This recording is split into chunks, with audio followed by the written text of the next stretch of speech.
I'm back with another little video. This is my printing helps and tips video, and the question for today is, how is paper weight determined? How is paper weight determined? It's kind of weird. Sometimes you'll hear something is 100 pound, or it's 120 pound would be really heavy, or it's 80 pound or 70 pound or 65 pound.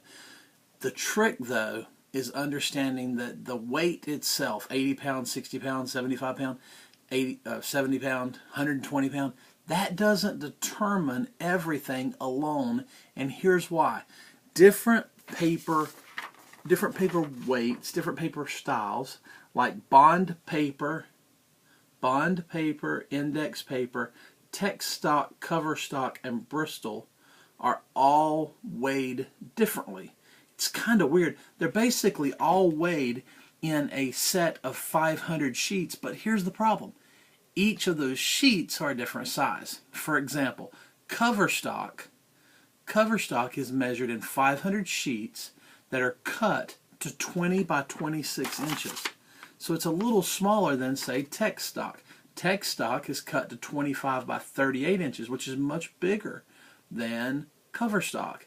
And so 500 sheets of text stock could be a thinner paper than a heavy cover stock. This is a cover stock, and it could feel kind of heavy. Say it's an 80-pound cover. This here is probably a 100-pound cover. But if it was an 80-pound cover, it would feel similar to this, and an 80-pound text would feel a little heavier than this, but it'd feel much lighter than this. 80-pound cover is much heavier than 80-pound text, but they're both 80 pounds. Well, how can they both be 80 pounds and be totally different weights? Well, it's because the sheets are cut in different sizes. A sheet, imagine a sheet size something like this is text, and then something much bigger or much smaller is cover, so the weights are different.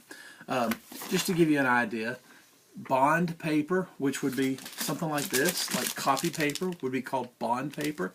This comes in a pack of 400, but a lot of times a ream is a pack of 500. A pack of 500 20-pound bond that's 8.5 by 11 should weigh about what?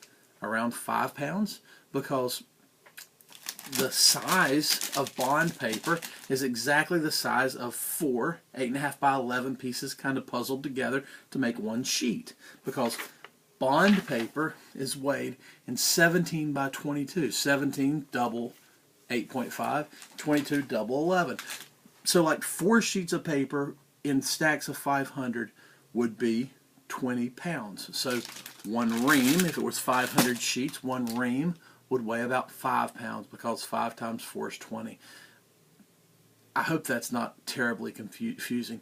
If you really get confused and you're trying to figure out, is this text paper, is this bond paper, is this cover stock, is this text weight or index stock, one of the things that you can do is look for the GSM. The GSM. GSM stands for grams per square meter. Grams per square meter.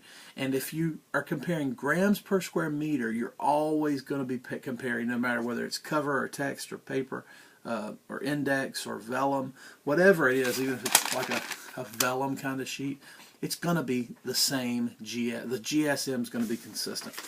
So what are these papers used for? Bond paper is typically like copy paper, or maybe bond paper can sometimes be used for like letterhead, stationery, envelopes. Index paper is kind of odd. It's used for things like the back page of a form, if you want the heavier back page of a form. Text stock is what's typically on the inside of a catalog. Here's a catalog advertising logo mats. I can get you logo mats if you need any. But the inside pages of this, they are text stock. The cover of a book is often cover stock. So there we go. Bond, index, text, cover. Bristol would be more like a vellum, more like something that's maybe it's like a writing paper, or it's a drawing paper that you might trace through. That'd be more like Bristol or vellum. Okay, there's a little bit of idea of paper weights and how they get called by certain weights.